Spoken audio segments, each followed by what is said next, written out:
difficulties. Well, someone who has long argued the need for tax breaks to encourage investment into startups is the Liberal MP David Coleman. He comes from a background of more experience in this field than, well, almost anyone in the parliament, it's fair to say, having worked in the internet industry and then also as in various roles as a consultant trying to raise capital for new ventures and new startups, particularly in the online space. David Coleman, thank you very much for joining us this afternoon. Good to be here. You, some months ago, called for the capital gains tax break for startups that the government has now announced. Why will this make a difference, do you think, in seeing more money flow into startups? Sure. Look, this is a very big deal, David, because what it means is that entrepreneurs with startups can go to investors and say, if you invest in my company, it might not work, it might work. Startups, as we know, don't always work out. But if it does work, you won't pay capital gains tax when you sell your shares. And that's very different to, say, if you invest in investment property or listed company shares or pretty much any other investment.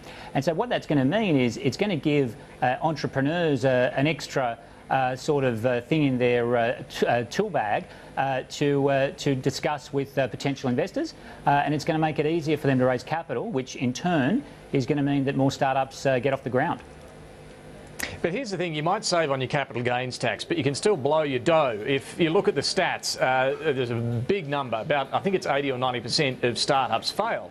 Now, is this being made clear to people that the failure rate is extremely high, much higher than any other area you might want to put your money into? Yeah, no, well, look, that's absolutely right, David, and I don't think anyone would advocate that people put 100% of their money into startups. But one of the problems that we have in Australia historically is that our rate of investment in startups is very, very small. So if you compare it, say, to investment property, for instance, if 1% of the money that goes into investment property instead went into startups, that would be far more than is invested in startups in any given year in Australia. So nobody's suggesting that we should, all put all of our money into startups, but there are lots of benefits for the economy in having a strong startup ecosystem, and that's why the government is giving things a bit of a nudge in that direction, which will encourage investors to put more money into that space.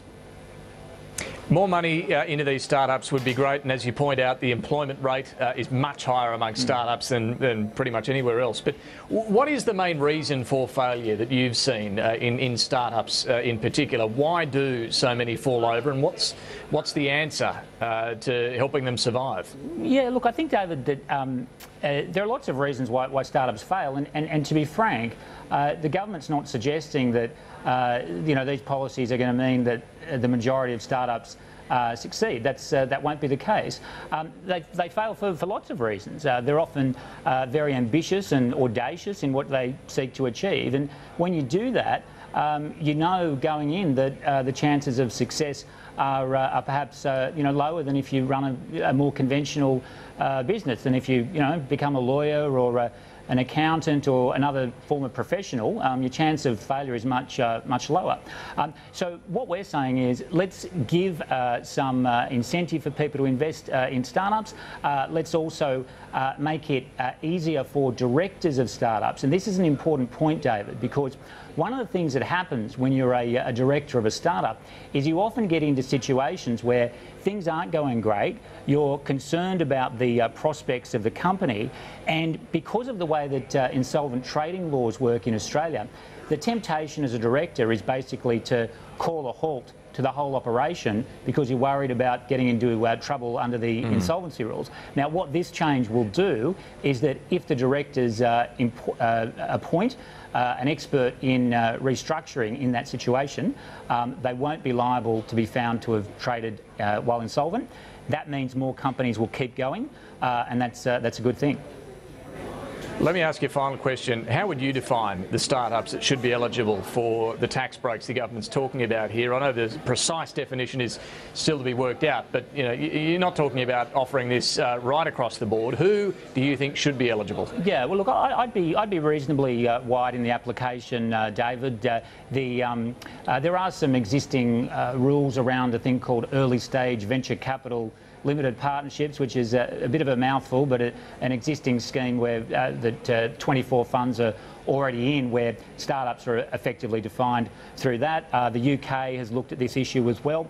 I think the general principle should be that it's something of an innovative nature, something that's, I guess, ambitious in outlook, but I think reasonable people will be able to debate where that line should be, and that's something that will be discussed over the next few months. We will see where that lands. David Coleman, thanks for joining us this afternoon. Thanks, David. Now we are standing by to see Robert Z, who we've